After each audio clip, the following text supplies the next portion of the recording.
Good morning. It's the crack of dawn. So today we're going to Sailfish Marina, and we're going on the outside. Hopefully it's nice and calm. One look in your eyes and I find it. When you leave in my mind I rewind it. When you got it this good, you don't fight it.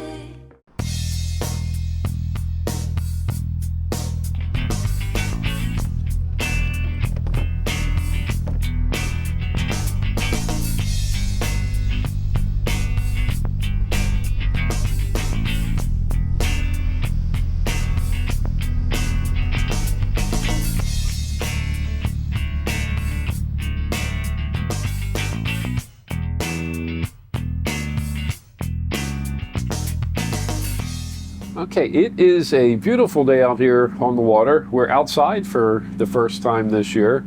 We just left Fort Pierce, Harbortown Marina, which we love. We always stay there when we go through. Had a nice, peaceful night. We went to the restaurant for a little bit and just hung out on the bow and called it an early night because we knew we wanted to get an early start this morning, which we did. We got out, I guess we were out on the water around 7:30.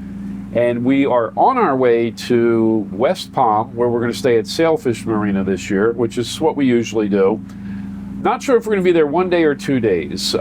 We want to cross over from there to West End. The weather is pretty good tomorrow, but there is a little bit of north component to the winds, even though they're very light, 5 knots, and the waves are going to be maybe 3 footers. We're not sure. We might wait a final day. I'm going to wait till the weather, look at the weather in the morning, because Friday, which is the next day, the weather is even much better. So we'll play it by ear. I don't mind if we spend an extra day at West End. We can always do some things around the boat. And You mean sailfish? Sailfish, yeah. Not West End. Yeah. I don't mind spending an West extra Palm. day. Yeah, okay. I don't mind spending an extra day at West Palm. You know, it's a nice marina. There's a good restaurant there, and there's things we can do around the boat to kind of get it ready for the crossing. So I want to say thank you to everyone out there in the internet that kind of gave us a lot of good advice on the problem we're having with our engine, you know, not being able to get the RPMs up and blowing some black smoke. It's been very helpful. The people on our Facebook page and the Detroit page and the Hatteras page. It seems to me the consensus is, one is that it's not getting enough air, which could be a turbo issue or blower issue. And another group of people think that it could really be something wrapped around the prop that is causing some, you know, resistance on the engine itself. We didn't get a chance to check the prop yet so the water was murky over at Fort Pierce. Now, where we go to West Palm, the water is usually very clear, and I should be able to get a good look at what's going on. And another thing that I'm going to check too is I'm going to pull off both of my air filters at the same time. It occurred to me that I pulled one off yesterday to see if that helped. It did, and then I pulled the other. I'm like, yeah, let me pull them both. Maybe between the two of them. I don't know. Anyway, we're trying different things. In the meantime, we're just running at 1,000 RPMs, and it's fine. But, well, anyway, we'll check in later. We'll let you know how things go.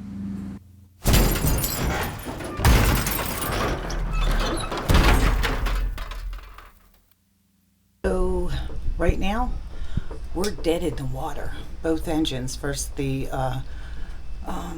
port side went, and then the starboard went. So we got some junk, I guess, in our fuel, and we just totally fueled up. So we'll see how this ends. Ed's down there right now working on the lines. But we're in a good spot. So let's hope it ends well. Okay, update. They're sludging the lines of both engines. We have the starboard running right now. That's the one that we're running at a lower speed, and it's working on the port side right now. So hopefully everything gets cleaned out and it's honky-dory. We got it up and running. By we, I mean Ed. He'll tell you about it later.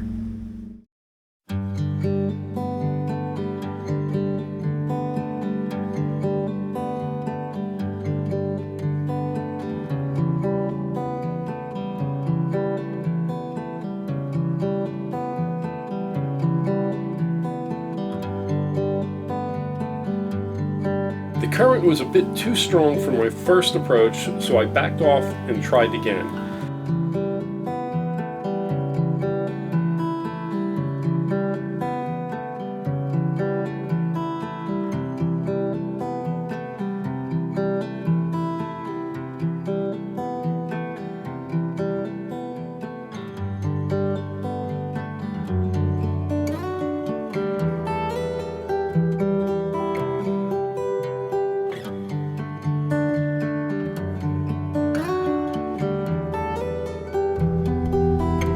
You are secure, Captain. You can shut down.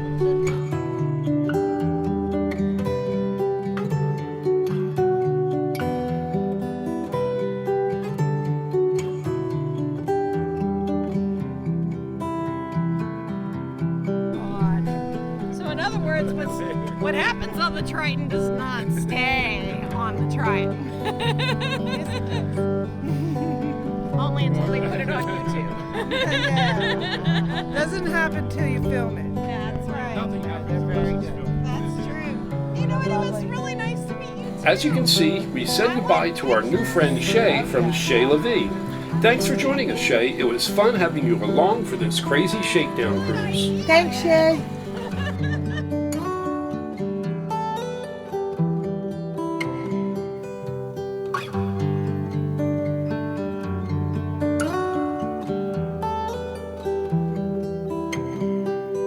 Now, can you guess how many of these things are now on our boat? Just one. Yeah, right.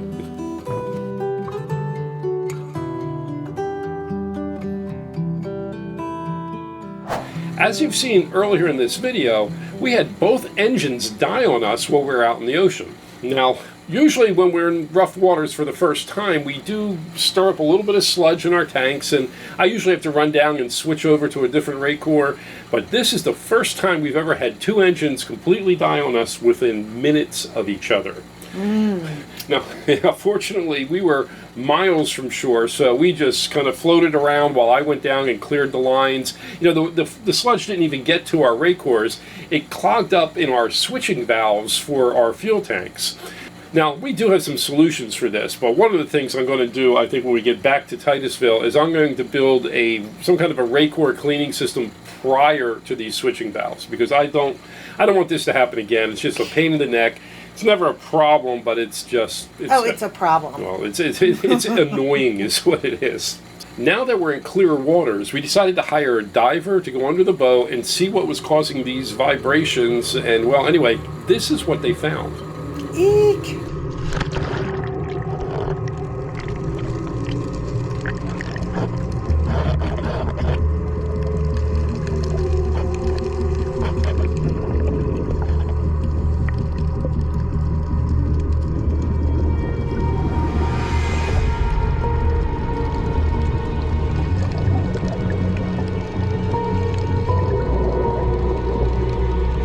Now, in case you're wondering, we do hire a professional dive company to come out once a month to clean our hull and the props, running gear, all that type of stuff.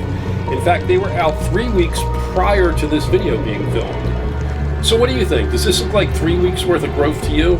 Let us know in the comments. Now, I'm going to talk about this more in our next video, and hopefully this solves our vibration and the fact that we can't get the engine over 1100 RPM. Stay tuned.